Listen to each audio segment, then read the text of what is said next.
আমাকে কাল বলে গালি দিচ্ছ?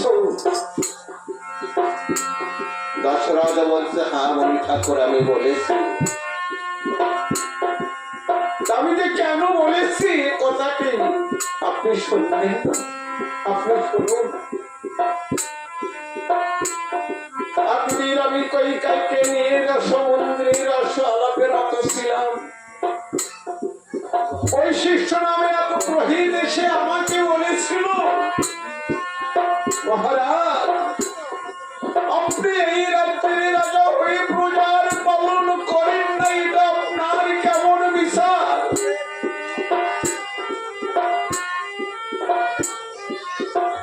আমি বলেছিলাম, ওই সে কি কথা, আমি রাজা হয়ে প্রজার পালন করি না?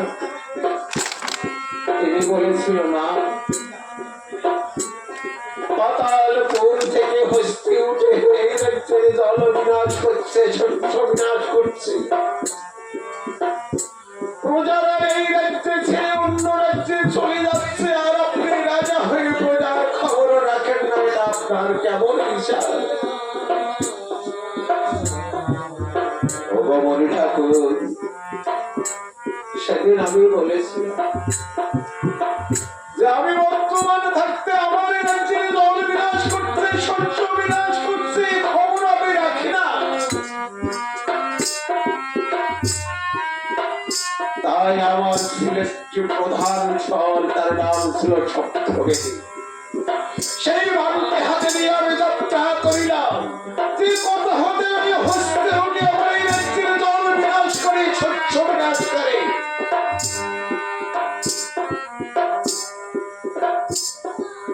ভ্রমিতে ভ্রমিতে গেলাম ওই সেই ফুলেরই বন, সেই বনে বাস করিত ব্রাহ্মণ একজন। ওগো মনি ঠাকুর, সেই বনে ছিল অন্ধন্দির বাস, আর তবে সিন্ধু নামে পুত্র ছিল।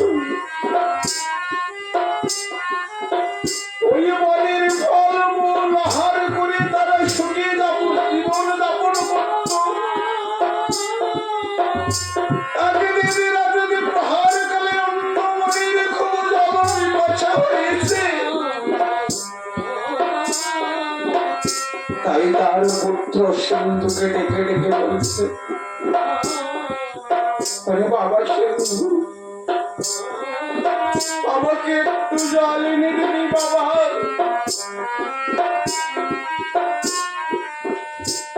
রাত তখন দিনভর কাল, জল পিপাসায় বুঝি আমার প্রাণ বায়ু বায়ু হয়ে যায়। অন্ধ ব্রাহ্মণী ভাবে চিৎকার করছে, অন্ধ ব্রাহ্মণী ভাবে চিৎকার করছে। ওই চিৎকার শুনি অন্ধ ব্রাহ্মণের ঘুম ভেঙে গেছে। অন্ধ ব্রাহ্মণী তখন ডেকে ডেকে বলছে, ওগো এত রাত্রে তুমি জলের জন্য চিৎকার করছো, এত রাত্রে জল পাবে কোথায়? আমাদের ঘরে তো জল নাই, তাই রাতটুকু ঠান্ডা হয়ে থাকো না, রাত প্রভাত হলে তুমি জল পারো খেলো।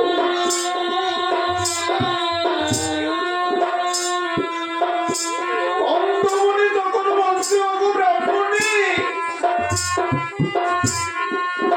আজ রাত্রে মধ্যে যদি জল পিপাসা আমার প্রাণ বাকি মরে যায়, তাহলে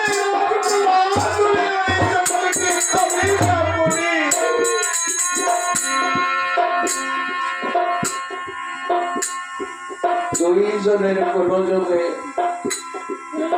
তাদের একমাত্র পুত্র সিন্ধুর ঘুম ভেঙে গেছে।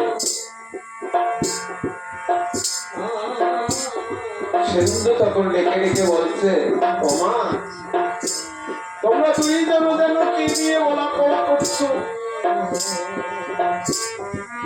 মা সন্তানকে বলবে না যে এত রাত্রে বাচ্চা আবার কথা থেকে জল এনে দেবে।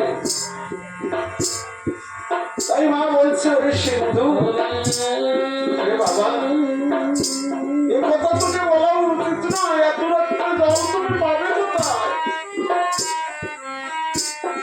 সিন্ধু তখন বলছে, মা গো কথা কি বলবে না, কিন্তু আমার বলেই ফেলবে।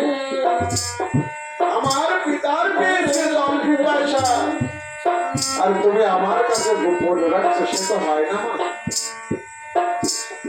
আমি বর্তমান থাকতে যদি আমার পিতা জল পিপাসায় মারা যায়, আর আমি যদি পিপাসার জল পিতাকে না দিতে পারি, তাহলে তো আমার এই জীবন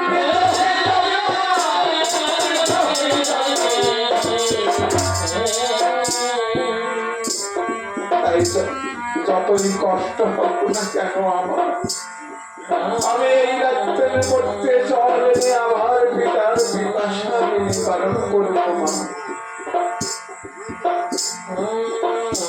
এই বলে সিন্ধু তখন একটি অলঘু পাত্র হাতে নিয়ে যাত্রা করেছে। মা পিছু থেকে ডাক দিয়ে বলছে, ওরে বাবা তুই এই ঘরতর নিশির বনমাঝে গেলে খাবে তোর একবার মহিষী তুই যাচ্ছি না।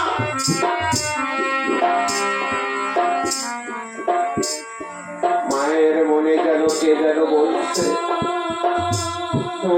তোর সিন্ধুর মধ্যে কোনো বিপদ হতে পারে, সন্তানের যদি কোনো বিপদ আসে মায়ের আগে কিন্তু তা জানতে পারে, তার অন্তরে সাড়া দেয়।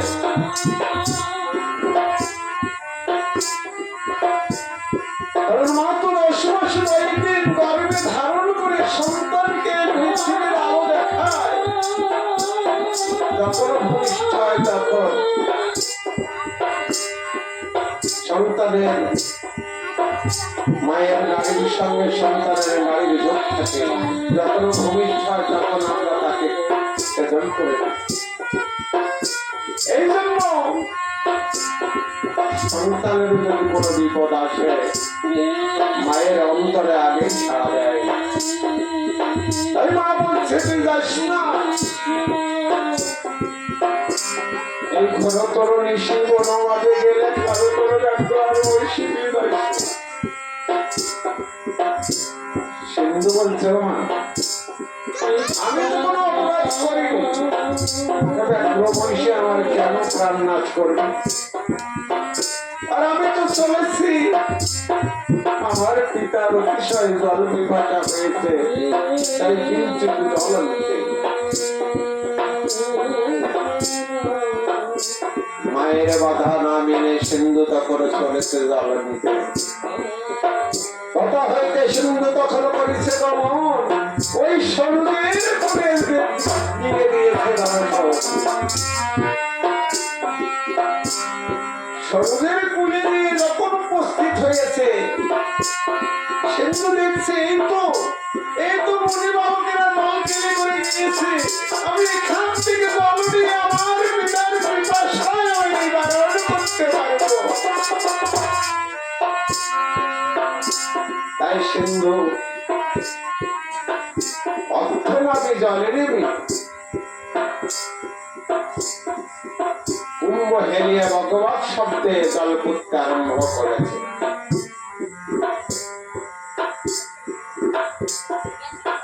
আর এদিকে দশরথ ওই শব্দ শুনে মনে মনে ভাবছে, ওই বুঝি সেই জল হস্তুকে বুঝি জল পাঠ করে। ওরে মনে ভাবি ওই জল হস্তি, ওরে করছে জল ভালো রে,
বন্ধু আমার বারাক খাতে ওই সূর্যের কোলে বসে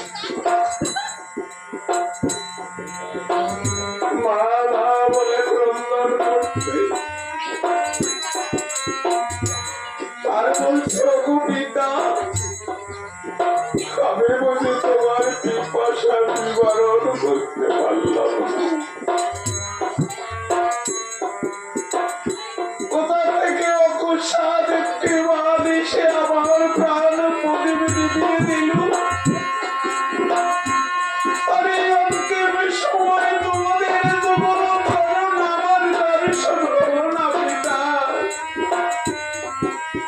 আমাকে ক্ষমা করে দিও আমি পুত্র হয়ে তোমার পিপাসা আমি নিবারণ করতে পারলাম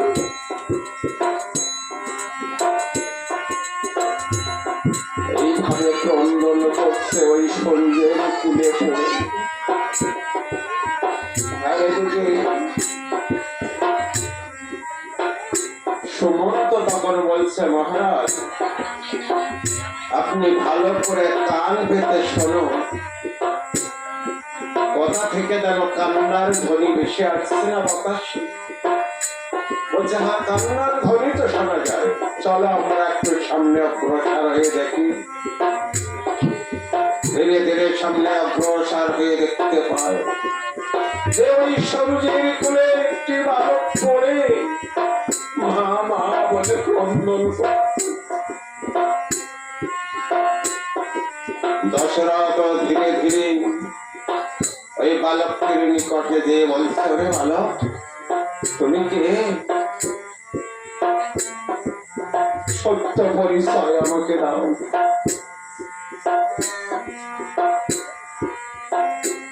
সিন্ধু তখন বলছে আমি অন্ধমণির পুত্র সিন্ধুমণি আপনি কে দশরথ তখন বলছে আমি অযোধ্যাবতী রাজা দশরথ ও মহারাজ মহারাজ আপনি বলতে পারেন অবশ্যই থেকে আমার মুখে বলা আমি তো কারো ক্ষতি করিনি মহারাজ আমার পিতার অতিশয় জল বিপদে হয়েছে আমি একটু জল নিতে এসেছিলাম এই সরু নদীতে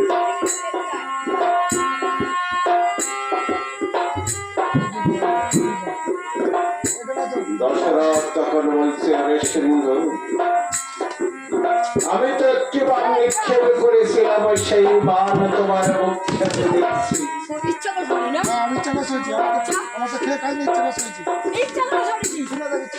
তাহলে আমি তো ব্রহ্মহত্যার পাপে লিপ্ত হয়েছি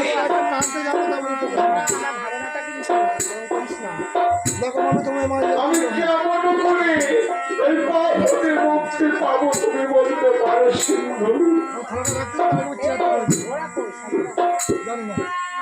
সিন্ধু তখন বলছে মহারাজ আমার বিশ্বাস হয় না আমার বিশ্বাস হয় না আমি আমার পিতা মাতার কাছে শুনেছি অযোধ্যাপতি রাজা দশরথ গৌরাঙ্গীর রাজা আপনার দ্বারা এই কাজ সম্ভব নয় আমার মনে হয় কোন দুষ্ট লোকের চক্রান্ত হতে হয়েছে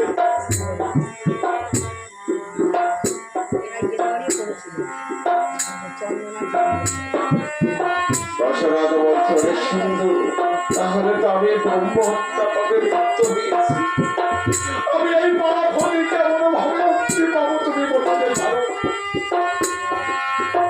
সিন্ধু বলছে মহারাজ আপনি এখন ব্রহ্মহত্যার নামে পড়েননি তবে আপনাকে পড়তেই হবে আমার পিতা মাতা তাদের একমাত্র পুত্র আমি আমার এই মৃত্যুর সুবাদে যদি আমার পিতা মাতা বাঁচতে পারে তারা তো প্রাণী বাঁচবে না মহারাজ তারা তো প্রাণী বাঁচবে না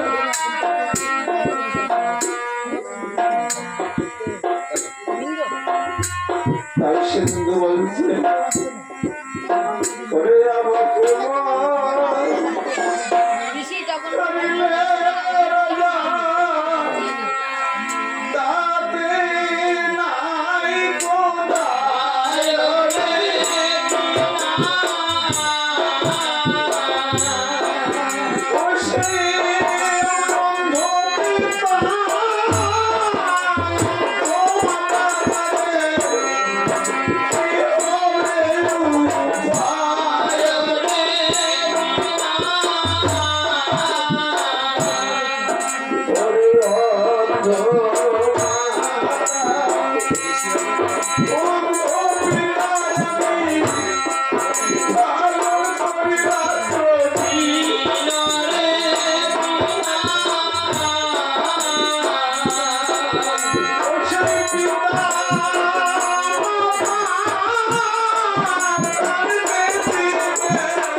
আস্তে আস্তে আমার দম বন্ধ হয়ে আসছে।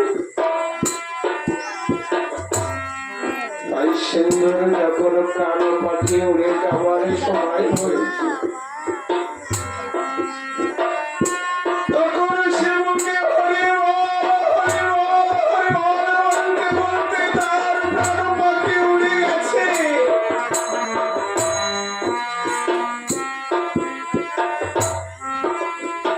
অযোধ্যাপতি রাজা দশরথ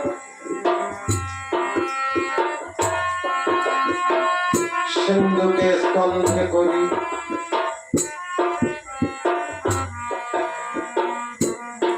অল্প পাত্র হাতে নিয়ে ধীরে ধীরে যাত্রা করেছে।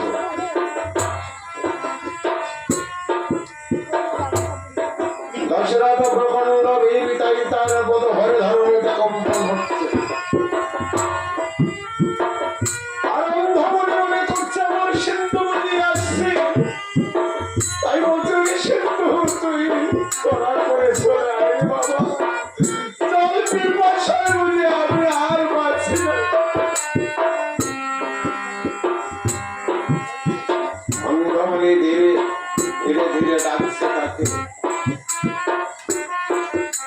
দশরথ এসে সিন্ধুকে রেখে অগ্রে অন্ধমণিকে জল দিল। অতিশয় জল পিপাসা হয়েছে, জল পাইবা মাত্র পান করলেন। পরে বলছে ওরে সিন্ধু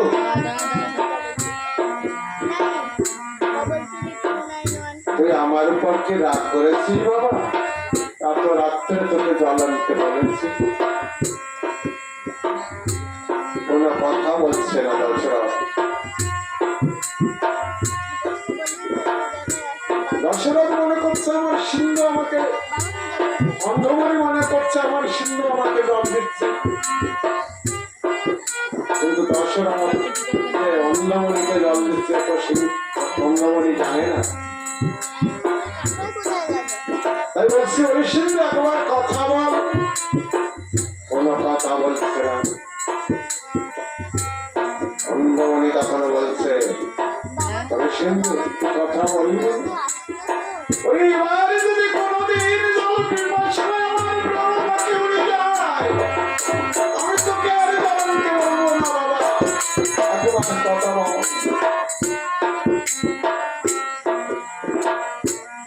ক্ষণকাল পরে দশরথ বলছে মনে ঠাকুর আমি আপনার সিন্ধু নই, আমার সিন্ধু নই, তাহলে আপনি কে? বলছে আমি অযোধ্যাপতি রাজা দশরথ। দশরথ তুমি আমাকে জল এনে দিলে, আমার সিন্ধু তো আমার জন্য জল আনতে গিয়েছিল, তাহলে আমার সিন্ধু কোথায়?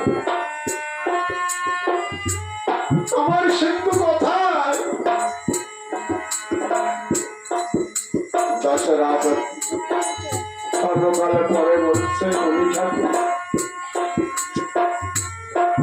আপনার সিন্ধুকে আমি মত করেছি সপ্তমেরই মানে ওই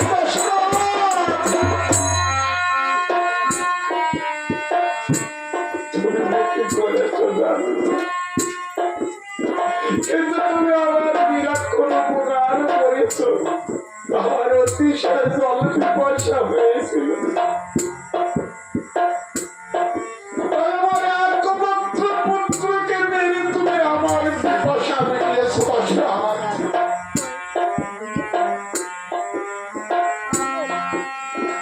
অন্ধমণি যখন এভাবে চিৎকার করে উঠেছে, অন্ধ ব্রাহ্মণী তখন জানতে পেরেছে। অন্ধ ব্রাহ্মণী তখন শুনে চলেছে, বলছে প্রভু তুমি চিৎকার করছো কেন, আমার সিন্ধুকে কি কোনো বিপদ হয়েছে?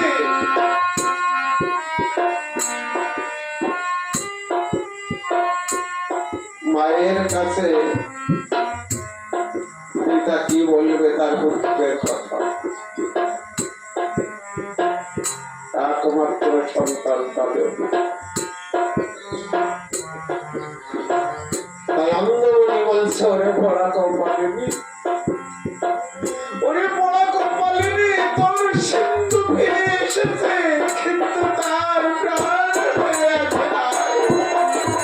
এই কথা যখন বলেছে মা, আমার সিন্ধু সিন্ধু বলে কেঁদে উঠেছে।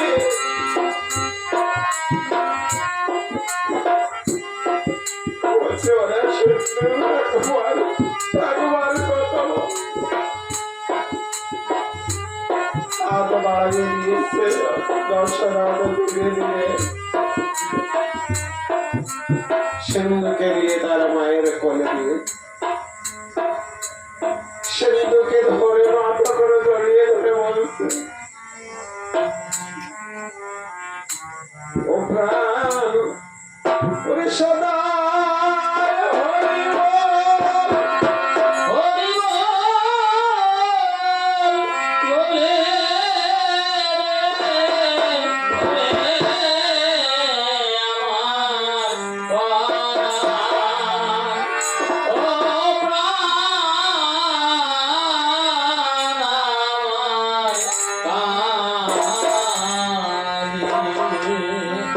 আমি কারবাজানো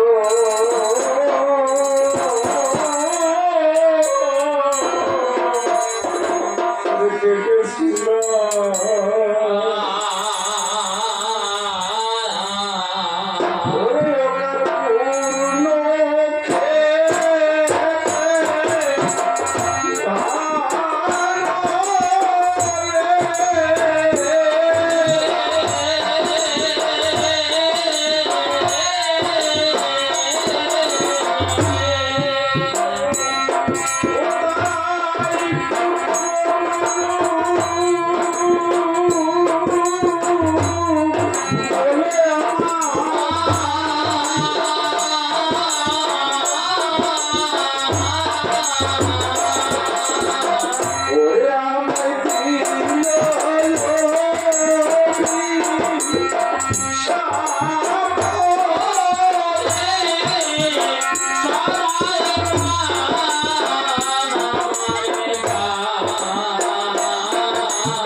ওরে দোসরা,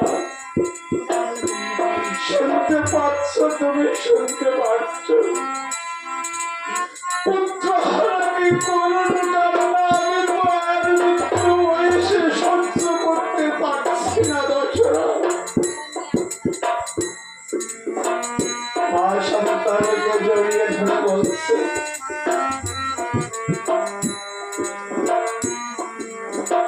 ওরে মোর ছেলে আগাদা বাড়ি,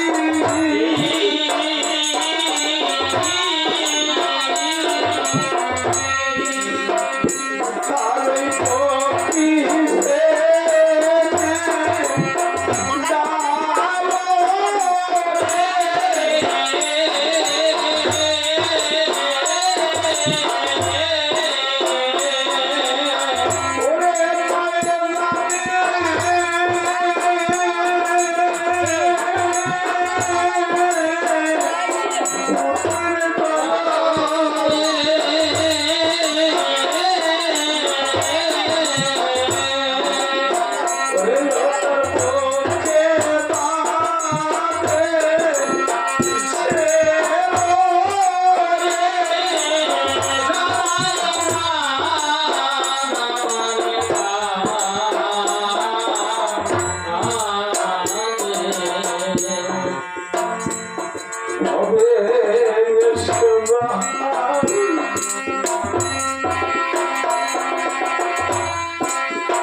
পুত্রহারা কি করবো কান্না তুমি শুনতে পাচ্ছ? আমার সন্তানকে কোলে নিয়ে বলছে, ওরে ভবে এসে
একমাত্র সন্তান অকালে এই পৃথিবী থেকে চলে গেছে,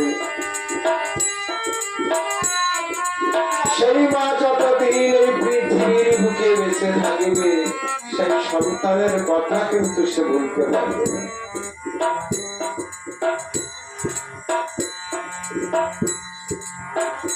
পুত্রহারা কি করুন ব্যথা, চিরদিন সে বুকে ধারণ করে এই পৃথিবীতে তাকে বেঁচে থাকতে হবে।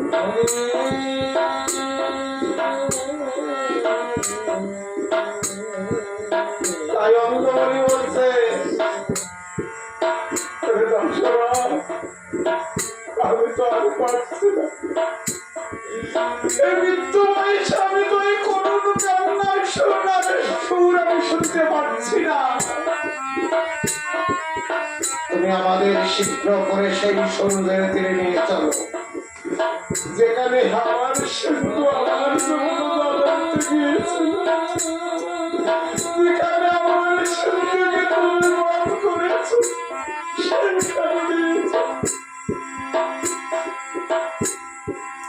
আজ আমরা নিজের সন্তানকে নিজ হাতে করে তর্পণ করব, পরে আমরা ওই আগুনে প্রাণ বিসর্জন দেব।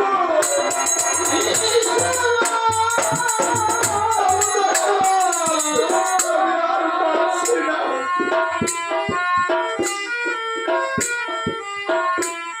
তাছাড়া দশরথ অন্ধ ব্রাহ্মণ ও ব্রাহ্মণীকে সঙ্গে নিয়ে আর সিন্ধুকে স্তব্ধে করি ধীরে ধীরে রক্ত করেছি।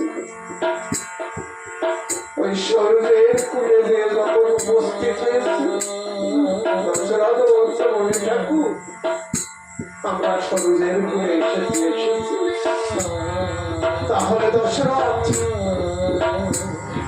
তুমি কানন হইতে চন্দন কাষ্ঠ ভেঙে এনে একটি অপূর্ব চালিত করো।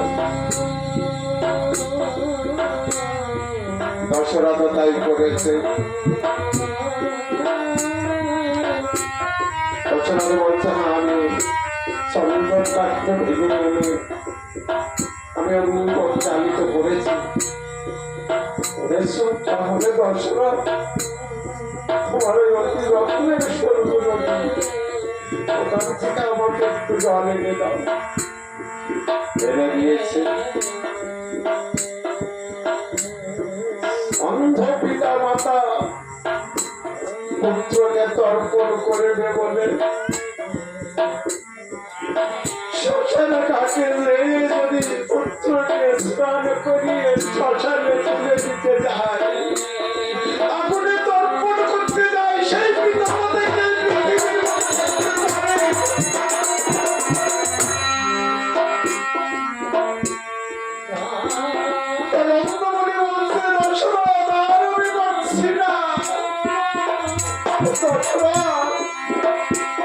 তুমি আমাকে মৃত্যু বয়সে যেমন পুত্র সন্তান দিয়েছ আমি তোমাকে অভিশাপ দিলাম দশরথ তোমার মৃত্যু বয়সে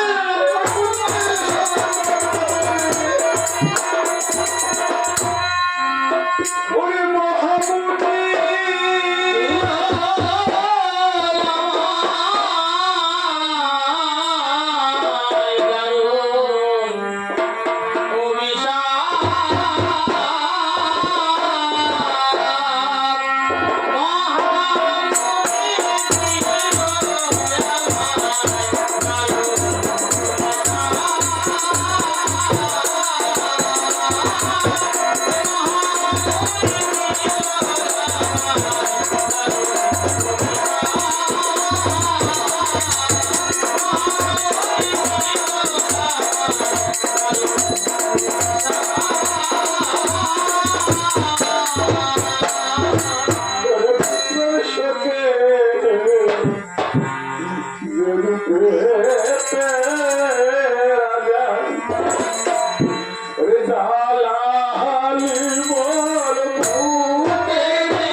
দশরথ তখন হেসে বলছে মনি ঠাকুর আপনি আমাকে হাসালেন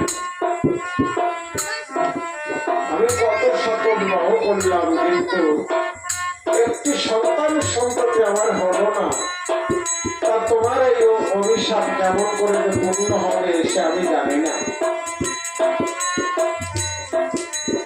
অন্ধমণি তখন বলছে দশরথ কখনো অলঙ্ঘন হবে না দশরথ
নাম রাখি রাজি বলেছেন সেই পুত্রের সন্তান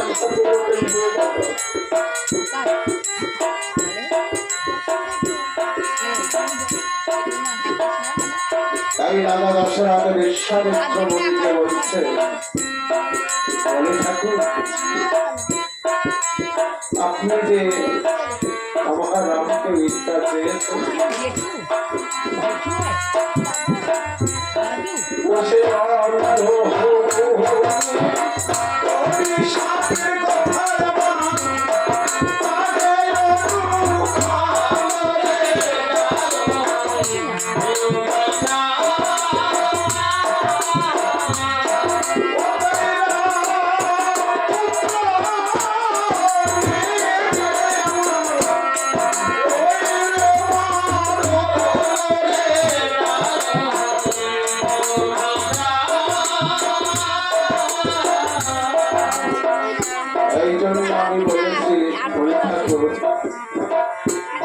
ব্রাহ্মণ রূপে আমার দ্বারে কাল এসে উপস্থিত হয়েছে বিশ্বামিত্র মুনি তখন বলছে শোনো দশরথ রাম সঙ্গে তোমার মরণ বটে কিন্তু এখনো সে অনেক দিন বাকি সে বৃদ্ধ বয়সে সপ্তাহ দিনের জন্য রাম লক্ষ্মণকে আমাকে ভিক্ষা দাও আবার সপ্তাহ দিনের পর তোমার রাম লক্ষ্মণকে আমি তোমার কাছে দিয়ে দেব দশরথ তখন অন্তঃপুরে যেয়ে আগবার অন্তঃপুরে আগবার বাহিরে করছে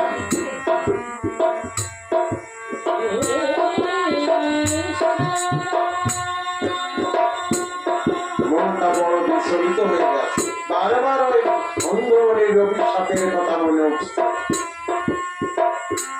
একবার অন্তঃপুরে একবার বাহিরে করছে এত সময় রানীগণ এসে বলছে মহারাজ আজ আপনাকে এত বিচলিত দেখছে কেন বলছে রানীগণ তার বিশ্বামিত্র মুনি উপস্থিত আমাকে কৃষকতায় আবদ্ধ করে রাম লক্ষ্মণকে সপ্তাহ দিনের জন্য ভিক্ষা চেয়েছেন হ্যালো আপনি দেবেন তা স্বীকার করেছেন তাই না বলছে হ্যাঁ আমাকে কৃষকতায় আবদ্ধ করে স্বীকার করিয়ে নিয়েছে রানীগুলো তখন কি বলছে আপনার রামকে আপনি দিন আমাদের রামকে আমরা দিব না মা কি চাই নাকি সন্তানকে ছেড়ে দিতে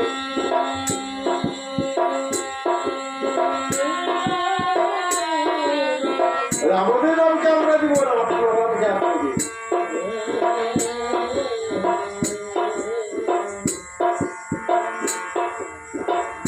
এই মতো সময় আমার বলছে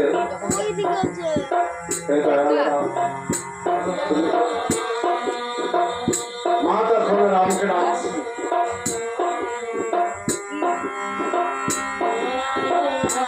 রাম তুমি কোথায় অন্তর্যামী রাম আমার জানতে পেরেছে মা আমাকে ডাকছে তাই বলছে মা তুমি আমাকে ডাকছো কেন শোনো রাম তোমার পিতা সত্যতা করেছে তোমাদের মনের সঙ্গে দেবে আর আমরা বলছি দেবো না বলো দেখি বাবা তোমরা কার কথা পালন করবে পিতার কথা না মায়ের কথা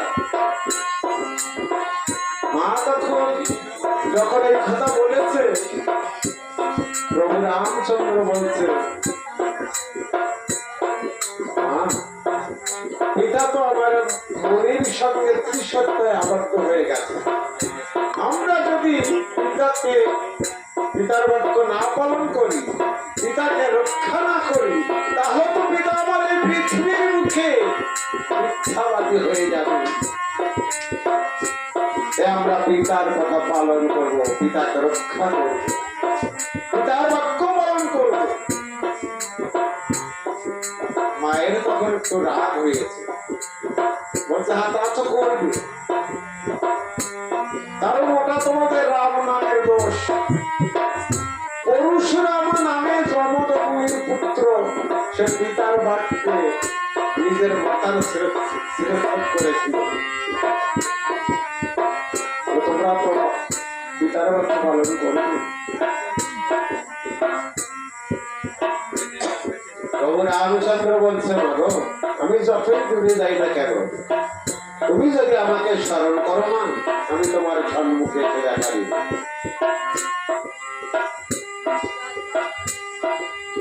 এমত সময় সুমিত্রা এসে বলছে, দিদি ওই রামচন্দ্র মানুষ নয়, ওকে রাখা যাবে না। ও যখন বলেছে যাবে, নিশ্চয় যাবে।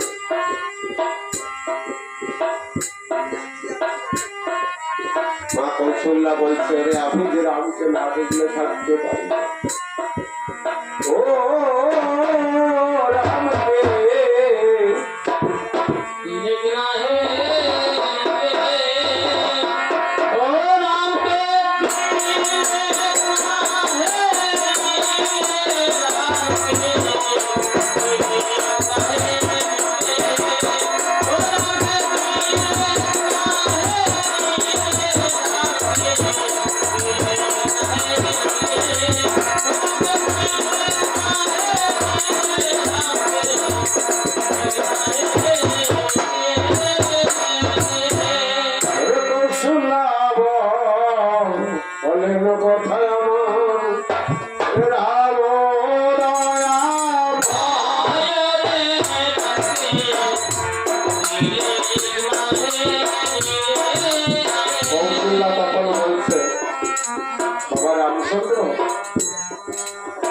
তুমি তো বললে যে আমি যখন ডাকবো তখন তুমি আমার সম্মুখে এসে দেখা দিবে। তোমরা যদি ভাই একটু আর অন্তরালে যাও, আমি পরীক্ষা করবো। তাই কৌশল্যা বলেন আমার কথায় রাম দয়া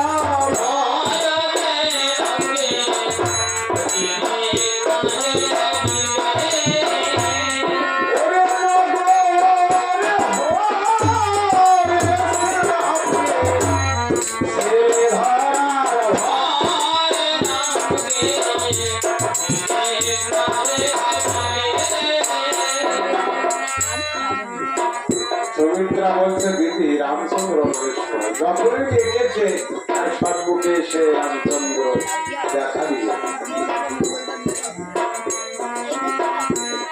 কৌশল্যা তখন বলছে, রামচন্দ্র মানুষ নয় আমি জানি না, কারণ আপনি জানিস না।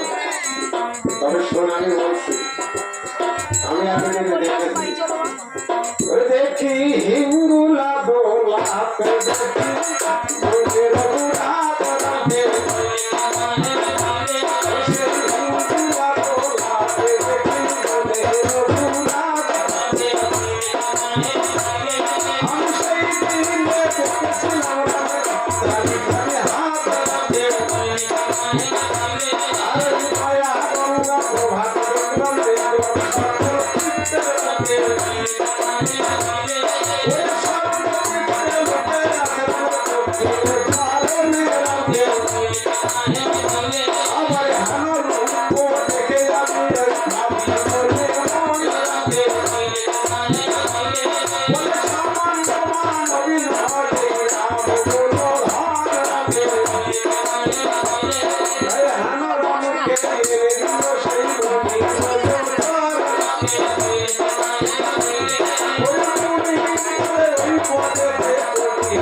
রামকে তখন সাজাইয়ে মনের নিকটে এনেছে।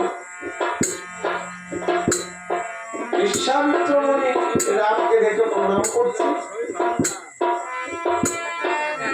কারণ বিশ্বামিত্র মুনি তো জানে রামচন্দ্র মানুষ নয়, সে ধ্যান যোগে দেখতে পেয়েছে সেগুলোকে হরি ভগবান নররূপে এসেছে লীলা করতে তারা ভাবে। তাই রামকে দেখে প্রণাম করছে বিশ্বামিত্র মুনি।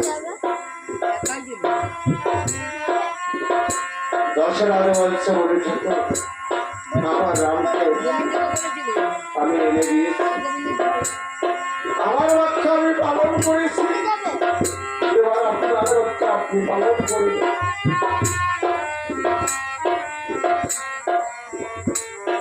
এবার রাম লক্ষ্মণকে নিয়ে বিশ্বামিত্র চলেছে। কথা হতে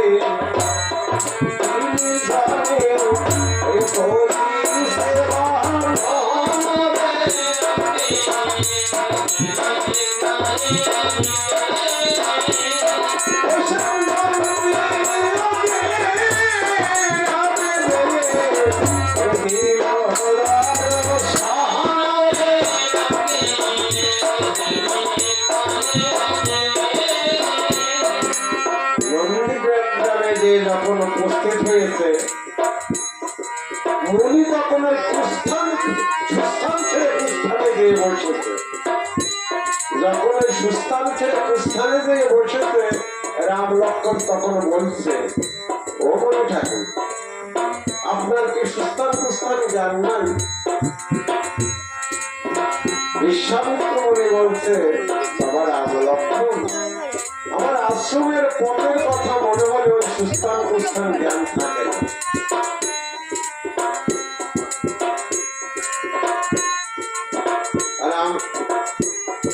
বলছে কেন? তোমার আশ্রমে যেতে কয়টি পথ কতদিন লাগে? বলছে 2টি পথ। কোন পথটি ছিল? তাহলে শোনো, বামের পথে যেতে বাপু ছয়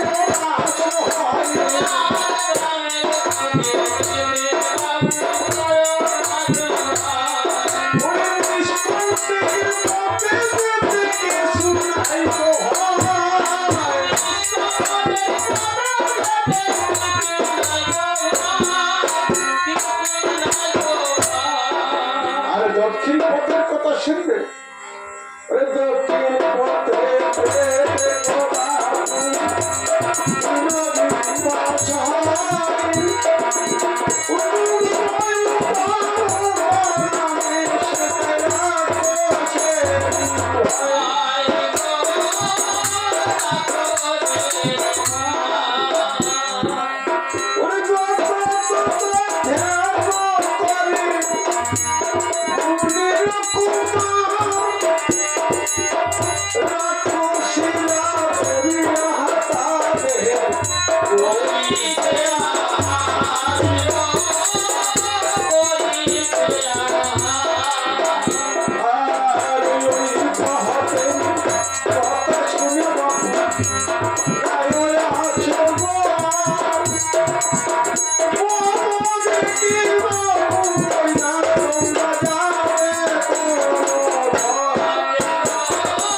পথে আমরা ওই দক্ষিণ পথে যাত্রা করব।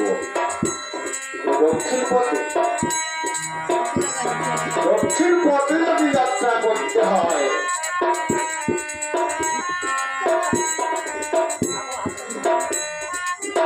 তোমাদের আমি 2টি রক্ষা কবচ দিব। রক্ষা কবচ বলছে, তোমাদের তো বিদ্যা শিক্ষা হয়নি। লক্ষণ বলছে, মা তো সকালে খেতে বলেছিল কিন্তু খাইনি। আরে বাপরে, এটা খাবার জিনিস নয়। তাহলে গুরুদেব বাড়িতে এসে কানে কানে মন্ত্র দেয়। বলছে তখন কোন গুরুদেব আমাদের বাড়িতে আসে না।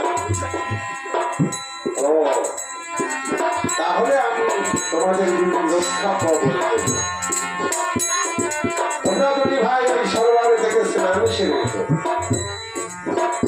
2টি ভাই তারপরে সরোবরে থেকে স্নানে সেরে এসেছে।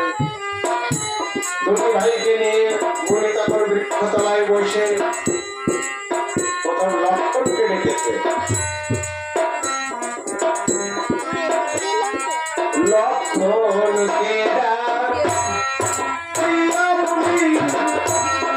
কাছে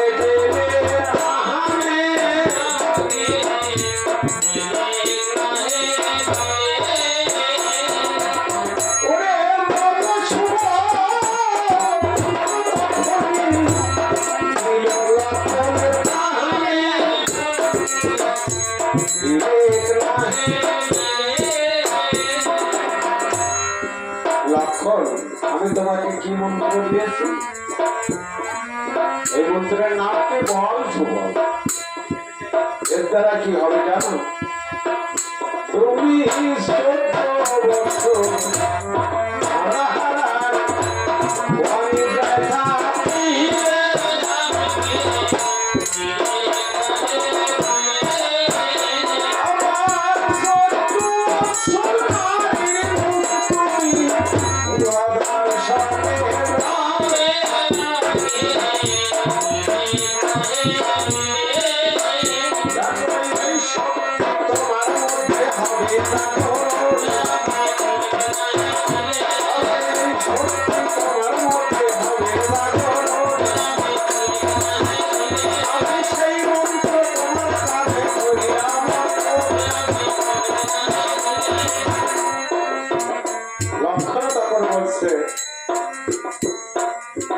এবার তাহলে সম্পর্কে আমি কি হয়েছি? আমি আপনার শিষ্য, আপনি আমার গুরু। এই গুরু বলে প্রণাম করে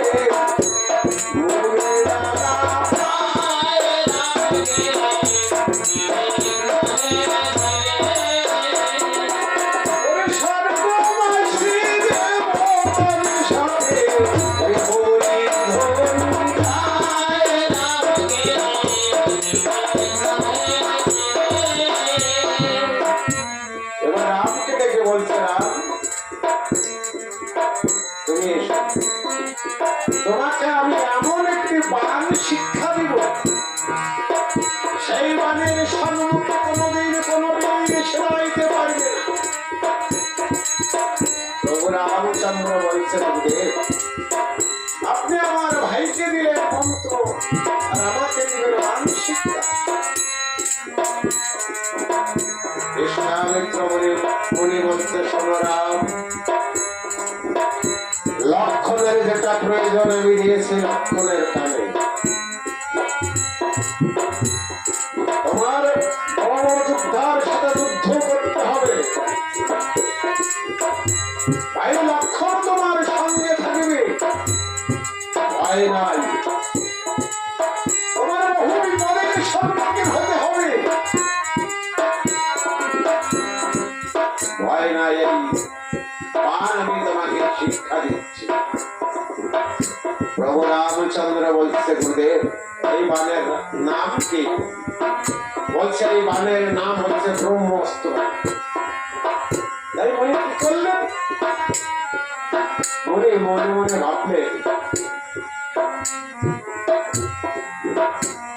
রামচন্দ্র স্বয়ং ভগবান, ভগবান যখন পৃথিবীতে আসে লীলা করতে, একটি নৃত্য আর একটি লীলা।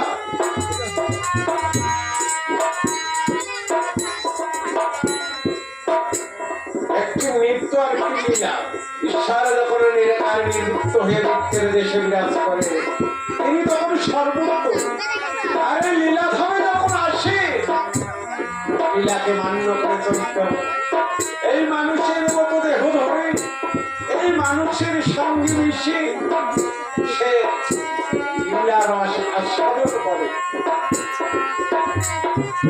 তাই বিশ্বামিত্র মুনি চিন্তা করলে, স্বয়ং ভগবান হলেও সে তো নররূপে এসেছে লীলা করতে, তা যাবে রাজ্যে ব্রহ্মাস্ত্র মানুষ। তাই বিশ্বামিত্র কি করলেন? ব্রহ্মাস্ত্র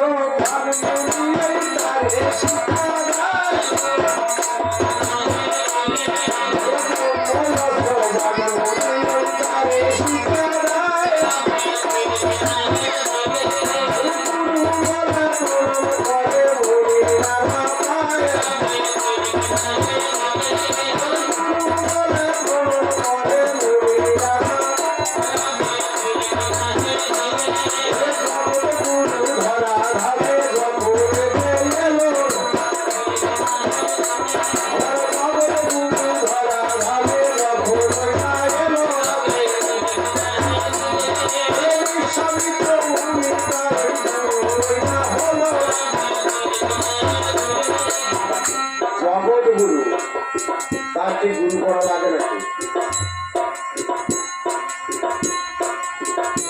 তার একটি লঙ্কুপে বিশ্ব ব্রহ্মাণ্ড বিরাজ করে, তার কি গুরু করা লাগে? কিন্তু এসেছে লীলা করতে, লীলার তাকে আস্বাদন করতেই হবে, লীলাকে মান্য করে চলতে হবে।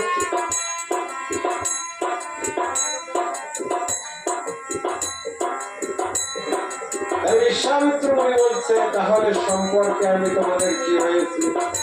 বলছে গুরুদেব যদি হয়ে থাকি তাহলে তোমরা আমাকে গুরু দক্ষিণা দাও। তোমরা যদি গুরু দক্ষিণা না দেবে এই পৃথিবীর বুকে কেউ গুরু বলে মানবে না, গুরুকে দক্ষিণাও দেবে না। প্রভু রামচন্দ্র বলছে, গুরুদেব আমাদের কাছে তো এখনো করি নাই। বিশ্বামিত্র মুনি বলছে, এই নদীর গ্রাম হইতে তোমরা দুই ভাই ভিক্ষা করে এনে আমাকে গুরু দক্ষিণা দাও। তোমরা যদি গুরু দক্ষিণা না দেবে এই পৃথিবীর বুকে কেউ গুরু বলে মানবে না, গুরুকে দক্ষিণাও দেবে না। রামচন্দ্র সবই যাবে, আবার কিছুই যাবে না। তাই প্রভু রামচন্দ্র চললেন গুরুকে দক্ষিণা দেওয়ার জন্য ভিক্ষা করতে।